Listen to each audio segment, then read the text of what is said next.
হঠাৎ এই 3 মাসে কেমনে হইলো অর্থনীতির এই অবস্থা? এটা হঠাৎ করে হয়েছে, কিন্তু কেন হঠাৎ হয়েছে এটা মনে হয় বিএনপি বুঝতে পারে না, বা বুঝলে চেপে যাইতেছে। আমি ধরাই দিতেছি, একটা খাপ মানতে পারবে, মিলা যাবে, আপনারা বুঝতে পারবেন কেমনে ডট গুলো মিলাই দেখতে হয়। মূল কারণটা IMF এর লোন না পাওয়া। আর IMF এর লোন পাওয়ার বিষয়টা যুক্ত সংসদে পাশ হওয়া একটা আইনের সাথে। আর সংসদে পাশ হওয়া আইনটা বিদ্যুতের ক্যাপাসিটি চার্জের সাথে যুক্ত। মাথা ঘুরতেছে, কই থেকে কই গেলাম।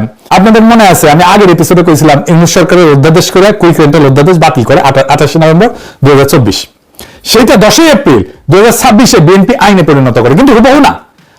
যেটা করছিল সেটা হুবহু না, এটা সিরিয়াস শয়তানি করে, একটা ছোট ক্লজ লাগায় দেয়। সেই ক্লজে আছে এই আইন বাতিল, কিন্তু আইনের অধীনে হওয়া সব চুক্তি বৈধ। বিয়া বাতিল, কিন্তু বাচ্চা যেটা হয়েছে সেটা যাওয়া না, সেটা বৈধ। চুরি অপরাধ, কিন্তু চুরির মধ্যে বাসা আছে চোরে, তা বৈধ। তার মানে আপনি যেহেতু ক্যাপাসিটি চার্জের চুক্তিকে বৈধ বলতেছেন, তাতে আপনি ক্যাপাসিটি চার্জ দিয়েই যাইবেন। তো ক্যাপাসিটি চার্জ নিলে সমস্যা কি? দিলে লাগে টাকা দিবে গৌরী সেন, সরকারি মাল দরিয়ামে ঢাল, তো আমাদের কি? IMF এর কি? এইখানে IMF এর সাথে লাগিয়েছে প্যাস। IMF এর কাছে বাংলাদেশ সরকার একটা প্রতিশ্রুতি দিচ্ছে, চলতি অর্থ বছরে বিদ্যুৎ ভর্তুকি সর্বোচ্চ 37,400 কোটি টাকা। এটাই সিলিং, এর চেয়ে বেশি দিতে পারবে না। আপনি IMF এর লোন চাইলে বিদ্যুৎ খাতে 37,400 কোটি টাকার বেশি ভর্তুকি দিতে পারবেন না। এখন জানেন তো বিদ্যুৎ ভর্তুকির 97% ক্যাপাসিটি চার্জ। এই বছর ক্যাপাসিটি চার্জ দিতে হবে 42,618 কোটি টাকা। বিএনপি ইউনিট সরকারের অধ্যাদেশ আইনে পরিণত করলে একেবারে যা ছিল সেরকম 1 টাকাও ক্যাপাসিটি চার্জ দিতে হইতো না, কারণ চুক্তিগুলো অবৈধ হয়ে যেত। চুক্তি অবৈধ হলে ক্যাপাসিটি চার্জ দেওয়ার কোনো দায় নাই। এই 42,618 কোটি টাকার ক্যাপাসিটি চার্জ বিএনপি সরকার এমনি দিবে হাসিনা মাফিয়াদের? হ্যাঁ না তো, যাদের দিবে তাদের সাথে সিস্টেম করেছে, আমরা দেন আপনিও খান আমিও খাবো, আমি কি তোমার পথ? হ্যাঁ এটা কয়, আর এই জিনিস নেয়। হ্যাঁ কয় পার্সেন্ট নিতে জানি না, 10% নিতে পারে, 10% কম না। ঠিক গুণাগুণের 6 দিন পরে 16 এপ্রিল ওয়াশিংটনে IMF এর কৃষ্ণা সিনেবাসন ঘোষণা করলো IMF এর কিস্তি দিবি না। ঠিক তার 4 সপ্তাহ পরে ফিচের রেটিং কমলো। মিলে এবার ওই যে এপিসোডের শুরুতে ক্লিপটা দেখাইছিলাম মেডিটেশন, আবার দেখান। আমাদের এই সরকার চাই না, এই সরকার সুবিধা না, মনে হয় না দেশ চালাইতে পারবে। আমরা এই কারণে চাই না, উনি নাকি ফ্যামিলি কার্ড দিছে, তো আমরা তো পাই নাই। আমরা তো গরিব মানুষ, আমরা সেন্দি চালাই খাই, আমরা কি কার্ড পাইছি? না আমাকে টাকা দিছে। আবার কৃষক কার্ড দিছে, উনি কয়জন দিছে কৃষক কার্ড? উনি এই মুহূর্তে কেন এইগুলা দিল? সময় তো আছে, পরে দিতে পারতো। এখন তো দেশের অবস্থা খুবই খারাপ, অর্থনৈতিক আর্থিকভাবে মানুষ এই দেশে অনেক সমস্যায় আসছিল। এখন আপনি এটা গুছাবেন, গুছায়া অর্থনৈতিকভাবে দাঁড় করাবেন, তারপরে আপনার মনের আশা, বিভিন্ন আশা পূরণ করবেন, মানুষের দিবেন, তাকে দিবেন, তাকে দিবেন। এখন তো আপনার দেশটাকে গঠন করতে হবে। গার্মেন্টস তেল পাচ্ছে না, গার্মেন্টস চলে না, গার্মেন্টস বন্ধ হয়ে যাচ্ছে। তো গার্মেন্টস বন্ধ হয়ে গেলে গার্মেন্টসের সাহেবরা যে চলাফেরা করতো সিএনজি দিয়ে, তারা তো এখন চলে না। আমরা কোত্থেকে যাত্রী পাবো? এই লোকটা অর্থনৈতিক সংকটের ধাক্কা আগেই বুঝতে পারিছে, বুঝেছাও? ওরা এভাবেই আগে বুঝে সব সংকট, ওদের গায়ের উপর দিয়ে যাইতো। এখন আমরা প্রশ্ন করতে পারেন কি হইতে পারে সামনে। দেখেন হাসিনার আমলে আমি কইছিলাম হাসিনা দুর্বল হইতেছে, তার রেজাল্ট জয় বাংলা হয়ে যাইতেছে জন্য। হাসিনা এমন মডেলে তার ইকোনমি চালাইতো, এটা কোলাপস করতোই। বাংলাদেশের ইকোনমি কখনোই কোনো দীর্ঘমেয়াদী পরিকল্পনা করে সাজানো হয়নি, কেউ করে নাই। দেশ গড়া মানে তার ইকোনমি গড়া, এটা সহজ কাজ না। আমরা যদি বলেন আপনি কেমনে করতেন, আমি সেটা বলতে পারি। আমার অর্থনৈতিক চিন্তার রাস্তাটা কেমন, আসেন সেটা আলাপ করি, শুনে রাখা ভালো, খারাপ না, তাহলে বুঝবেন যে আমি ফাঁকা কথা কইতেছি না। দেখেন আমির খসরু 2 বছর লাগবে, এটা আজকের কথা না, এটা 77 বছরের কাহিনীর সর্বশেষ এপিসোড। এই কথা শুনেই আসতেছেন, আগামী 100 বছর ধরে শুনে আসবেন, কিছু বদলাবে না। কেন বদলাবে না জানেন? আপনি দেখবেন বাংলাদেশে কিছু তামাশা হয়, যেমন একজন একটা বিমান বানাইলো বা আরেকজন একটা রেসিং গাড়ির মতো কিছু বানাইলো, তারপর তারা বলে সরকারি পৃষ্ঠপোষকতা পাইলে তারা আগে যাবে। লুথার কিং সে সমস্ত চালায়, বক্তৃতা দেয় যে তার সরকারি সমস্ত পৃষ্ঠপোষকতা করবে, বাংলার বিমান বিশ্ব জয় করবে, বাংলার গাড়ি স্থলপথ কাঁপাবে, ইত্যাদি ইত্যাদি মেলা কিছু চাল। তারপর আর গোলাপ ডিম। লুথার কিং থেকে শুরু করে সবারই কোনো ধারণা নাই যে আমেরিকা জার্মানির গাড়ি বিমান এরকম সার্কাস করে আর সরকারি পৃষ্ঠপোষকতা বানায় না কেউ। আমেরিকার F-35 বানায় কিভাবে, জাপান টয়োটা বানায় কিভাবে, কোরিয়া স্যামসাং বানায় কিভাবে? উত্তর সিম্পল, এই দেশগুলো সরকার এগুলো বানায় না, পৃষ্ঠপোষকতা দেয় না, বানায় তাদের private corporation. Lockheed Martin F-35 বানায়, ডাসল রাফাল বানায় ফ্রান্সে, সাদের রকেট পাঠিয়েছিল না স্যাটার্ন 5, ওরা বানাইছিল বোয়িং ডগলাস নর্থ আমেরিকান মিলে। নাসা শুধু কন্ট্রাক্ট ম্যানেজ করছিল। সরকার কি করে? টাকা দেয়, স্পেসিফিকেশন দেয়, কন্ট্রাক্ট আউট করে, প্রাইভেট কর্পোরেশন ডিজাইন করে, বানায়, ডেলিভারি দেয়। কারণ বাংলাদেশের দিকে তাকান, আমাদের প্রাইভেট সেক্টরে কি আছে? এসালম, সামিট, বসুন্ধরা, বেক্সিমকো, এগুলো তো বড় বড় নাম, তাই না? এরা গত 16 বছরে কি করেছে? ইনোভেশন, আবিষ্কার, টেকনোলজি, নতুন পণ্য, কিচ্ছু না। ক্যাপাসিটি চার্জ নিছে, ইন্ডেমনিটি আইনে টাকা পাচার করেছে, লুটপাটে এরা ওয়ার্ল্ড ক্লাস। কিন্তু এদের দিয়ে বাংলাদেশের টয়োটা বানাবেন পারবেন না, এদের দিয়ে বাংলাদেশের স্যামসাং বানাবেন পারবেন না, ওই মালই না। স্যামসাং 1938 সালে শুরু হয়েছিল একটা মুদির দোকান হিসেবে, আজকে আইফোনকে চ্যালেঞ্জ করে। সনি যুদ্ধের পর শুরু হয়েছিল একটা পোড়া দোকানে রেডিও সারাইতো। 80 বছরে তারা কোথায় গেছে দেখেন, কারণ রাষ্ট্র ছিল, আইনের শাসন ছিল, ক্রেডিটের সিস্টেম ছিল। আমাদের কি আছে? কিছুই নেই, বালটাও নাই। সরকার সামান্য ইউরিয়া সার প্রক্রিয়া করতে পারে না, আন্তর্জাতিক কন্ট্রাক্টর আমাদের দরপত্র পাত্তাই দেয় না। দেখেন কি অবস্থা। সরকারি চিনির মিল চিনি বানায়, বেচতে পারে না। ভারত থেকে চিনি আমদানি করি, এই হলো আমাদের রাষ্ট্রের দক্ষতা। কোনো ব্যাকগ্রাউন্ড কাজ নাই, কোনো কাঠামোগত পরিকল্পনা নাই, শুধু স্লোগান। কোটি কোটি চাকরির কথা দেখাও, কোন কর্পোরেশনে চাকরি হবে, কোন সেক্টরে চাকরি হবে, কোন ইন্ডাস্ট্রিতে চাকরি হবে, সেই ইন্ডাস্ট্রি এখন কই? কিছু নাই, শুধু মুখের আওয়াজ। আওয়াজে ভাবেই আম্বিয়া এরা। আমাদের একটাই সেক্টর সত্যিকার অর্থে গ্রো করছে, গার্মেন্টস। কেন? এটা লো স্কিল, সস্তা শ্রম, এক্সপোর্ট। মাঝখানে আমাদের কন্ট্রিবিউশন কি? সস্তা শ্রমটা আমাদের কন্ট্রিবিউশন, আর কিছু না। বুদ্ধি না, টেকনোলজি না, ইনোভেশন না, শুধু সস্তা শ্রম। 40 বছরে আমরা এই ফাঁদ থেকে বের হতে পারতেছি না। ভিয়েতনাম পারছে, চীন পারছে, আমরা পারি নাই। কারণ আমাদের কোনো স্যামসাং নাই, কোনো হুয়াওয়ে নাই। আমাদের আছে এসালম যে ব্যাংক লুটে, আমাদের আছে দরবেশ বাবা যে শেয়ার বাজার লুটে। বাংলাদেশের প্রকৃত উৎপাদনশীল কর্পোরেশন গড়ে তুলতে হবে। ইঞ্জিনিয়ার এই দেশে কাজ করুক, মালয়েশিয়ায় না, কানাডায় না, দেশের বেস্ট ব্রেন্ড গুলো দেশেই থাকুক। থাকে না তো বেস্ট ব্রেন্ড গুলো, এটা বড় সমস্যা। তো এইটার জন্য দরকার আইনের শাসন, এফিশিয়েন্ট একটা ক্রেডিট সিস্টেম, স্বচ্ছ প্রকিউরমেন্ট, প্রকৃত শিক্ষা, রাজনৈতিক স্থিতিশীলতা এবং সবচেয়ে গুরুত্বপূর্ণ লুটেরা অলিগারদের শাস্তি, যাতে নতুন প্রজন্ম দেখে যে লুটপাট করে কেউ পার পায় না। এইসব 2 বছরে হবে না, 5 বছরে হবে না, 1 প্রজন্ম লাগবে। কিন্তু এই কাজ আজকে শুরু না হলে 2050 সালেও আমরা একই জায়গায় থাকবো। ভারত থেকে চিনি আমদানি করবো, ইউরিয়া প্রক্রিয়া করতে পারবো না, কেউ আমাদের টেন্ডার দেখে আওয়াজই করবে না। আমির খসরু 2 বছরে ঘুরে দাঁড়াতে হবে, এটা মিথ্যা। সত্য কথা ভোট হারানোর ভয়ে ও বলবে না, সবাই মিথ্যা স্বপ্ন বেছে। আমার যে রাস্তা কঠিন রাস্তা, শর্টকাট নাই, ম্যাজিক বুলেট নাই। আসল কাজ প্রাইভেট সেক্টরকে লুটেরাদের থেকে উৎপাদকে রূপান্তর করতে হবে, রাষ্ট্রকে দুর্নীতি থেকে দক্ষতায় রূপান্তর করতে হবে, শিক্ষাকে সার্টিফিকেট থেকে স্কিলে রূপান্তর করতে হবে।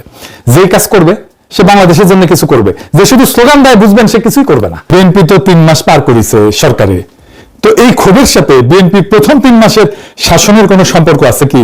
কেন কথা কইতেছি, কারণ এই 3 মাসে বেড়াচেরা করে ফেলিছে বিএনপি, আরো বেড়াচেরা হবে সামনে।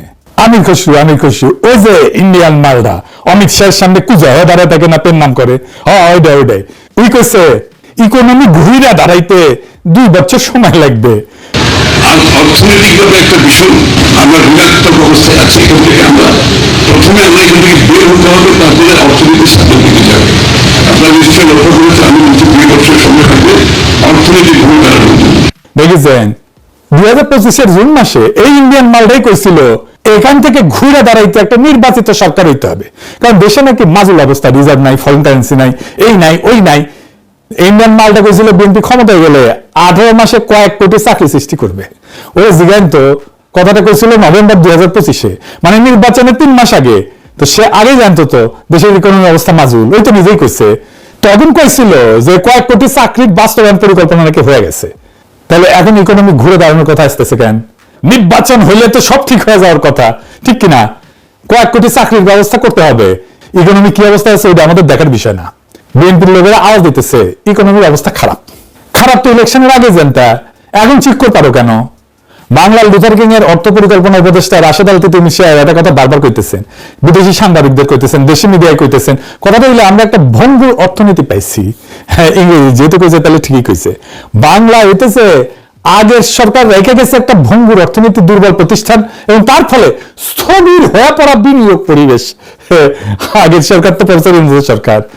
আচ্ছা, আমরা দেখবো নি প্রফেসর ইউনূসের সরকার কেমন ভঙ্গুর অর্থনীতি রেখে গেছিল। তো এই কথাগুলো কেন কইলো? তাই রহমানের মন্ত্রী উপদেষ্টারা কেন কইতেছে অর্থনীতির কথা? এটা খারাপ অবস্থা, খারাপ, বারবার করে পেঁচাল সারিন্দা বাজাচ্ছে কেন? বিএনপি 3 মাসে কেমন বাড়াছাড়া করে ফেলছে ইকোনমির অবস্থা। আজ আল্লাহর নামে শুরু করি, ইকোনমির অবস্থা আগের সরকারগুলো আমলে কেমন ছিল। আমি হাসিনার সরকারের আমলের কথা বিবেচনা নিতেছি, তাহলে বোঝা যাবে বিএনপি কেমন করছে। হাসিনার আমলে IMF $4.7 বিলিয়ন লোন প্যাকেজ অনুমোদন করেছিল। IMF কিন্তু তখন বলে নাই অর্থনীতি ভঙ্গুর, বলছিল সংস্কারের যোগ্য, সেজন্য লোন দিছে। হাসিনা 3 কিস্তি পাইছিল ওই লোনের। হাসিনা পলাইছে, ইউনূস বসছে। 11 মাস পরে IMF কি করলো? 2 কিস্তি একসাথে চাললো এবং প্যাকেজ বাড়ায় 4.7 থেকে 5.5 বিলিয়ন করলো। IMF এর ভাষায় তখন IMF কইছিল বাংলাদেশের কর্মসূচি বাস্তবায়ন সামগ্রিকভাবে সন্তোষজনক হয়েছে। কঠিন রাজনৈতিক এবং অর্থনৈতিক প্রেক্ষাপট সত্ত্বেও অর্থনৈতিক ভঙ্গুর হলে IMF 2 কিস্তি একসাথে দেয় না, উল্টা প্যাকেজ কেটে দেয়। তারপরে বিএনপি 17 ফেব্রুয়ারি ক্ষমতা নিল 2026-এ। 3 মাসের মধ্যে কি হলো? IMF $1.3 বিলিয়ন কিস্তি আটকে দিল। কেন? হাসিনার আমলে আটকায় নাই, ইংলিশের আমলে আটকায় নাই, বিএনপির আমলে আটকাইলো কেন?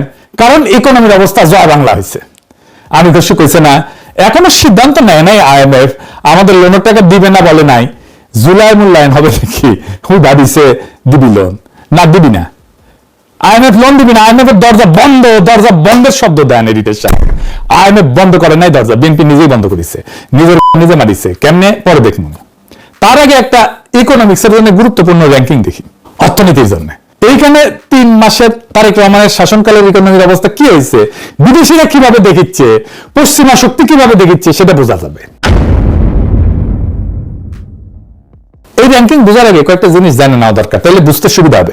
ব্যাংকে আপনি ধরেন লোন চাইলেন, ব্যাংক স্যালারি দিয়ে দিবে না। ব্যাংক আপনাকে লোন দিবে নাকি দিবে না এটা নির্ভর করে আপনার ক্রেডিট রেটিং এর উপরে, মানে আপনি লোনটা শোধ দিতে পারবেন কিনা, এটা হইতেছে আপনার ক্রেডিট রেটিং। বুঝে চাও, ও দেখবে যে আপনি চাকরি আছে কিনা, ব্যবসা আছে কিনা, নিয়মিত আয় কত, সম্পদ কত আছে, অন্যরা আপনাকে লোন দেয় কিনা, লোন দিলে শোধ দেন কিনা আপনি, ইত্যাদি ইত্যাদি। তেমনি একটা দেশের জন্য ক্রেডিট রেটিং থাকে। দেশকেও ঋণ নিতে হয়, সব দেশকে নিতে হয়, সবচেয়ে ধনী দেশকেও নিতে হয় ঋণ, আমেরিকা জাপান ওদেরকেও নিতে হয়। পৃথিবীতে 3টা বড় ক্রেডিট রেটিং প্রতিষ্ঠান আছে যারা দেশের ক্রেডিট রেটিং দেয়, ফিচ, মুডিস, S&P। কোন দেশ থেকে ঋণ ফেরত পাওয়ার সম্ভাবনা কতটুকু, এটাই মূলত তারা পরিমাপ করে আর কি। তো এই রেটিং দেখে একটা গুরুত্বপূর্ণ সিদ্ধান্ত হয়, বিশ্বজুড়ে সবাই সিদ্ধান্ত নেয় এই রেটিং দেখে সিদ্ধান্ত নেয়। 1 নম্বর সিদ্ধান্ত কে নেয়? আন্তর্জাতিক বিনিয়োগকারীরা সিদ্ধান্ত নেয় কোন দেশে টাকা ঢালবেন, বিনিয়োগ করবে। ভালো রেটিং মানে বিদেশি বিনিয়োগ আসবে, FDI বাড়বে, কারখানা তৈরি হবে, চাকরি তৈরি হবে। 2 নম্বর, আন্তর্জাতিক ব্যাংকগুলো সিদ্ধান্ত নেয় বাংলাদেশ সরকার বা প্রাইভেট কোম্পানিকে কত সুদে ঋণ দেবে। রেটিং খারাপ মানে সুদের হার বেশি, বুঝেছাও। 3 নম্বর, আমদানি রপ্তানিতে বাংলাদেশের LC মানে লেটার অফ ক্রেডিট, এটার শর্ত পাল্টাবে কিনা। রেটিং খারাপ মানে বিদেশি ব্যাংকগুলো বাংলাদেশের ব্যাংকের LC গ্রহণ করতে চায় না, বলে অ্যাডভান্স পেমেন্ট করো, কনফার্মেশন ফি বাড়ায়, মানে গার্মেন্টস, ওষুধ, ইলেকট্রনিক্স যা যা আমদানি করা হয় সবার খরচ বেড়ে যায়। 4 নম্বর হচ্ছে IMF, বিশ্বব্যাংক, ADB, এদের সিদ্ধান্ত ফিচের রেটিং একটা সুযোগ হিসেবে কাজ করে। ঋণের শর্ত এবং সহজলভ্যতা সবই প্রভাবিত হয় ফিচের রেটিং দিয়ে। মানে ফিচের একটা সিদ্ধান্ত মানে বিদেশি বিনিয়োগ, ঋণের সুদ, আমদানি ব্যয় এবং ঋণ পাওয়ার সম্ভাবনা 4টাতেই প্রভাব পড়ে।